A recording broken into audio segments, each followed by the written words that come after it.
have a clear-cut response to the double.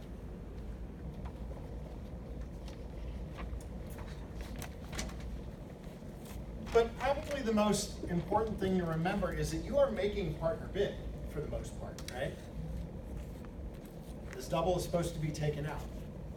And so you don't want to punish partner when they are responding with minimal values.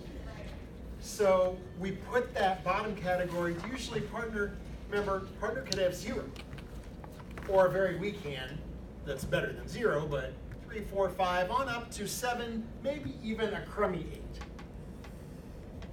8. And if that is your hand and you have to respond to the double, bid your longest suit at the cheapest level. Maybe the cheapest level for your long suit is at the 1 level. You can bid a heart or a spade or something like that. Or, let's say they've opened a diamond and you have to respond to the double with clubs because clubs is your longest suit. You may have to go to the 2 level. But whatever it is, at your cheapest available bid.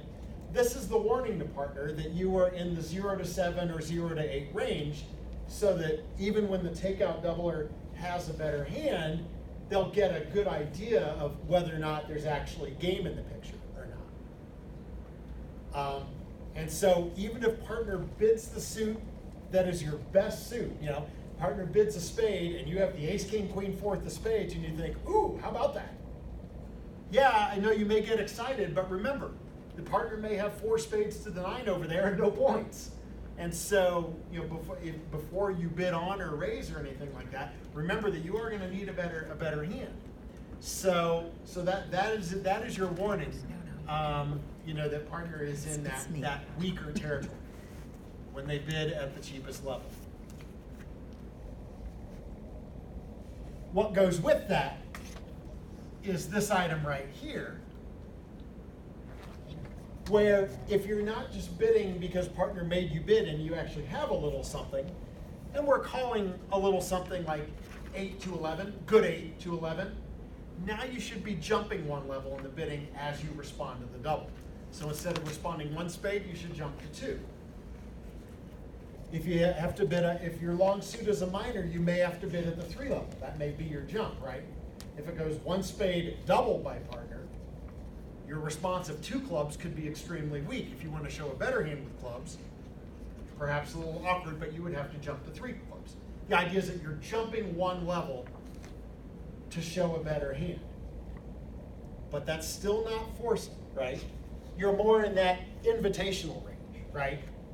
Good 8, 9, 10, most of the time it's going to be like 9 to 11. Like I said, you might upgrade a good 8.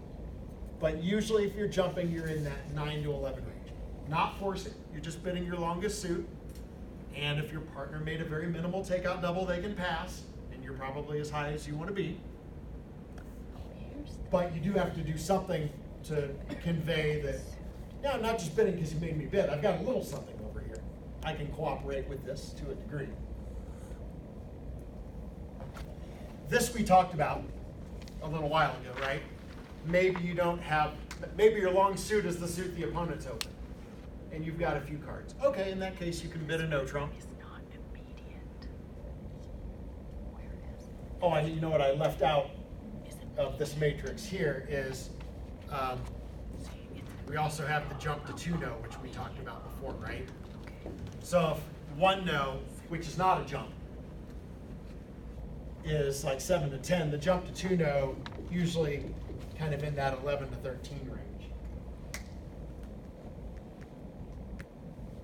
And some 13 counts, like I said, you may go all the way to 3. But keep in mind, ask yourself that question, how light could partners take out double B? If partner's doubling on the 9 count that Nancy asked about before, you may not want to shoot all the way to 3 no, right? Or this could be very disappointing. Kurt, this comes up a lot when somebody opens a week 2 and your partner doubles and you have enough to jump up a level. So the short version of this is, I have an entire class on this. This is where playing Lebensall over after week 2 double is, I think, critical. I think it's one of the most important things that you need to play. Because when they open at the one level and you make a takeout double, partner's got room to do a lot of different things, right? Partner can bid very cheaply, partner can jump. It's a lot easier to deal with a one level opening and partner's double than what if they open two spades Or three and clubs partner or doubles. something. Yeah, now all of a sudden, you have a problem, right? Because like, okay, well, I have to bid at least the three level here regardless, but am I good enough to go all the way to game? You don't have that in between territory. It's very hard to show invitational hands. And so, short version of that story is Liebensal in response to takeout double over week twos is your best solution. But yeah, that's yeah. We can do it. Yeah, that's Joanne has definitely had some exposure to this, and it's extremely useful. But it is you know what you are giving up. Basically, is you're giving up a natural 2-no because it ends up becoming Liebensal. So Marilyn Rifkin and I used it twice on Saturday. twice Twice. in the same session. In one day. No, I think one in each session. Liebensal. Wow, All right. Awesome. I mean, it's awesome. It really is good. getting me excited. All right, this we're going to revisit in just a second. So sometimes you know where the contract belongs, especially if you have like 5 cards in a major. In that case, you say, you know what? I know partner has at least 3, so I know we have an 8-card fit. So partner makes a takeout double of a heart, and you've got an opening hand with 5 decent spades, and you're like, hey, I think 4 spades is a spot. You go all the way to game. That's fine if you know where the contract belongs. Or if you have an opening hand, you know, certainly if you have like a good, like I said, 13's kind of right on the edge. Certainly if you had a 14-point hand and you had the opponent's suit stop and 3-no looks like the spot, you can jump all the way to 3-no opposite the double. That's fine too. You're just going where it looks like you belong, and hopefully partner hasn't doubled too light. And for those of you who did the Q bids a few weeks back, Q bids in response to takeout double, the one thing to keep in mind is that whenever you respond to partner's takeout double, there's actually only one thing you can do that is 100% forcing for at least a round, and that is your Q bid. And remember that Q bid, it doesn't have to be game forcing, it's invitational or better. One of the things, you know, the most common auction where we see the Q bid as invitational, and some of you may remember this, would be an auction like that, where partner makes a takeout double and your first bid is a Q bid of the opponent's suit. And so that, you know, like I said, maybe only invitational. It's at least invitational at a minimum, and it could be game forcing. But this is what we would use in that situation where, like, we have 4 hearts and 4 spades, and we don't know what the best fit is, so we're going to let partner pick, and then we're either going to invite or force the game after that. Or if you remember, the other possibility for that Q bid is it could be an all-purpose game force, and maybe you don't have a 4-card major, but you're looking for the best spot, and then you clarify your next opportunity. But yeah, if you want to force partner to bid again and find out a little more about the takeout doubler's hand, the only thing you can do that is absolutely forcing is Q bid, because any jump in a suit or no trump, your partner is allowed to pass. So if you know you want to be in game, don't jump in a suit below the game level, because if your partner has a minimum takeout double, they might pass, and then you may be very disappointed because maybe you wanted to be in game regardless. So that's the one thing to keep in mind there. Now, this is the one, doesn't come up very often, but maybe something that your partnership has not discussed. We talked about jumping 1 level in the bidding, but what about jumping 2 levels? Because sometimes you can jump 2 levels and you have not gotten the game yet. And we can take this auction up here, let's say this auction that starts a diamond and partner makes a takeout double. So now remember, let's say you want to bid spades.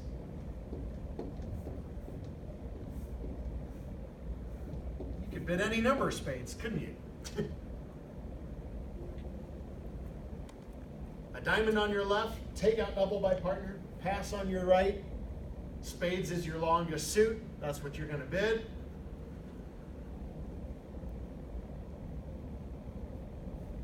Four different bids of spades, all at different levels. All right, well, what are all of these? That's weak, right? That might just be four spades, and as we talked about, that's like 0 to 7-ish. So we know what that is, right? Two spades down here, that's our jump 1 level.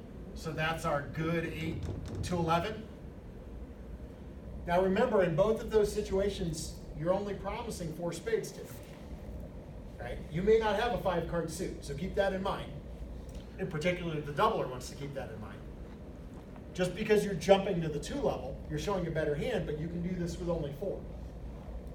And then, of course, 4 spades is, well, that's just, we want to play 4 spades and we think that's the spot, right?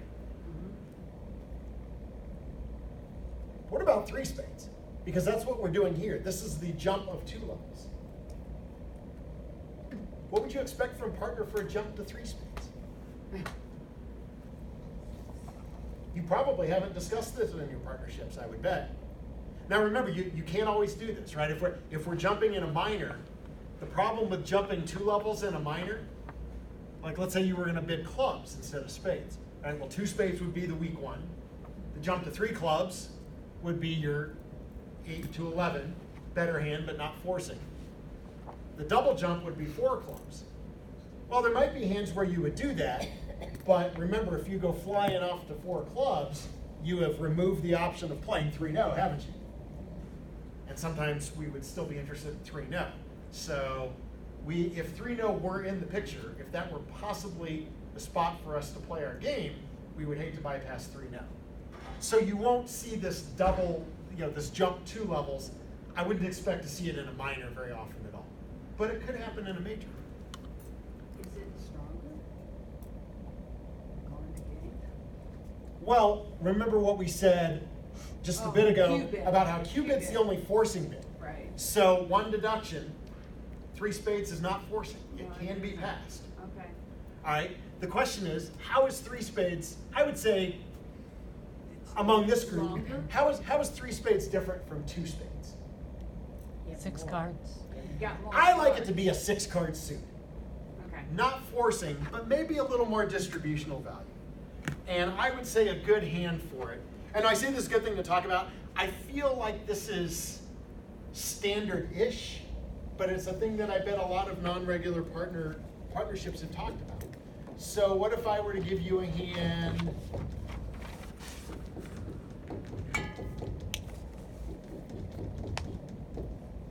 I don't know, what if I were to give you a hand like that?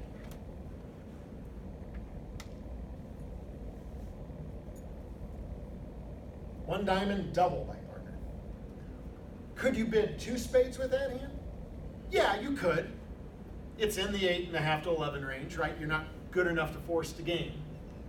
But remember, if you bid 2 spades with that hand, partner might get you right on high card points, but would they know that you were in a 9 or 10 card spade fit?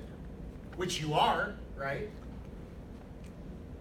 Because you can jump to 2 spades with them, with King Jack 4th, rather than King Jack 10 6th. So this is an opportunity for you to make a distinction that might talk partner into bidding a game that you would otherwise miss. Yeah, you only have 8 points, but don't you have a fair amount of playing strength opposite a takeout double? I think you do. I mean, the absolute worst case scenario really is that partner made a takeout double with a spade holding of like queen 3rd, right? And even then you only have 1 trump loser. And you have a singleton heart, they're not gonna hurt you too much there.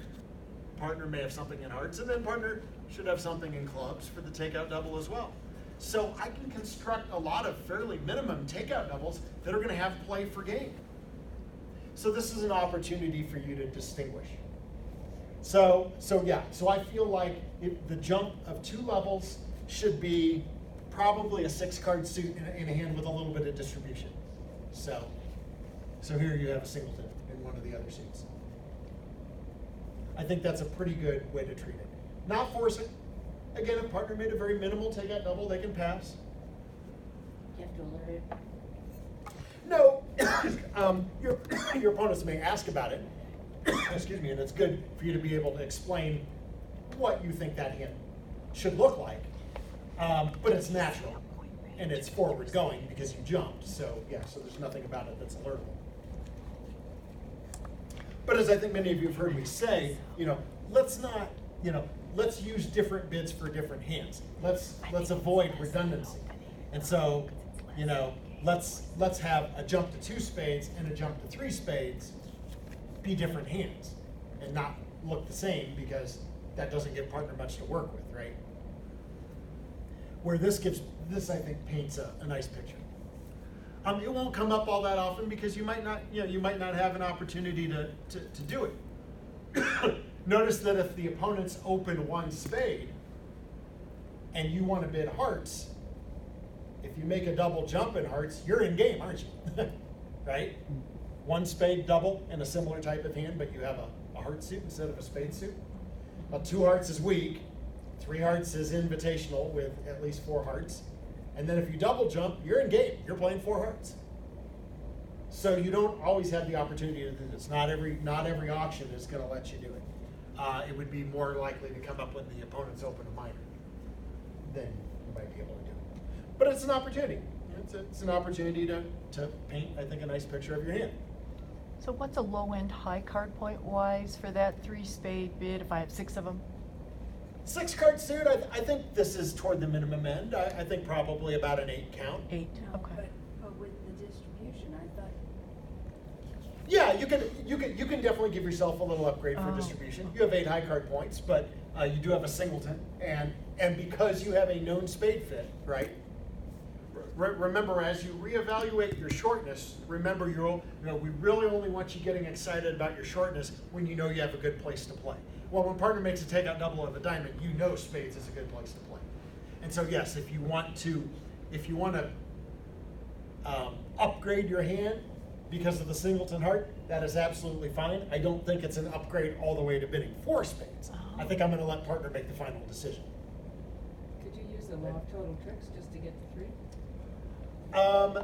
That's one of the reasons that your jump to 3 spades is safe, because you are guaranteed to be within the law of total. Are you not guaranteed a 9-card spade fit? Even if partner has doubled with only 3 spades, you still have a 9-card fit. So even if So that's one of the reasons it's safe to do this. even if you have fewer points than 8 or he's got I would be, yeah, I mean, you still need a little beef in there. I wouldn't do this with a 6 count. What I would be more if my hand were a little weaker on high card points, but I had the same shape.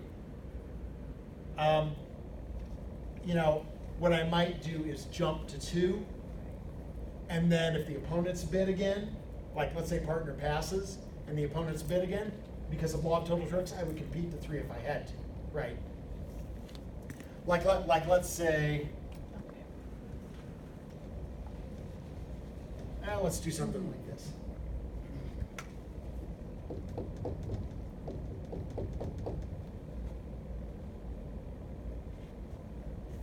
I'll throw another jack in here just for good measure. 7. Okay, auction starts the same way. A diamond on your left, double by partner, pass to you. How do you want to bid that?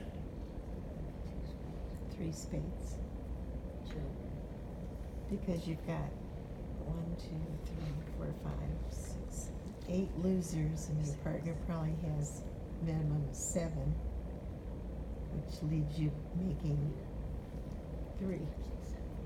Maybe, but on the other hand, again, we don't want to punish partner for having made a takeout double. The jump to 3 spades is okay. I don't know. It's a little bit of a stretch. isn't that part of your get in early and then get out? Yeah, Yeah, I mean, presumably, if partner has a dead minimum takeout double, they're passing 3 spades, and we are still within the law of total tricks, so in theory, we have safety at the 3 level. On the other hand, your bid is a little more encouraging for partner to go on in the game than if you had bid 2 spades with this hand. I'm glad none of you are bidding 1 spade, because I think the hand's too good for that. Even though it's only 7 high card points, the hand has more playing strength than that. So I definitely think it's too good to bid 1 only spade. Would you bid 2 spades? Would you treat it like an 8 to 11 with less shape? Would you go all the way to 3? I mean, I could live with either. What if we take that away? I don't think you want to overstate it too much. I don't know that I like 3 spades here. I mean, even that extra little jack of clubs, which may be a pusher.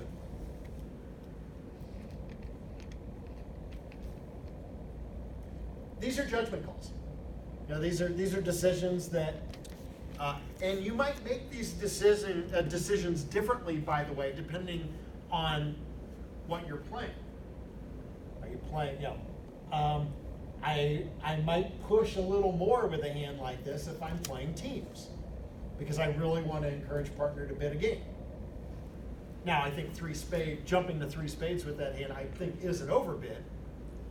But on the other hand, we do tend to overbid when seeking games at teams, right?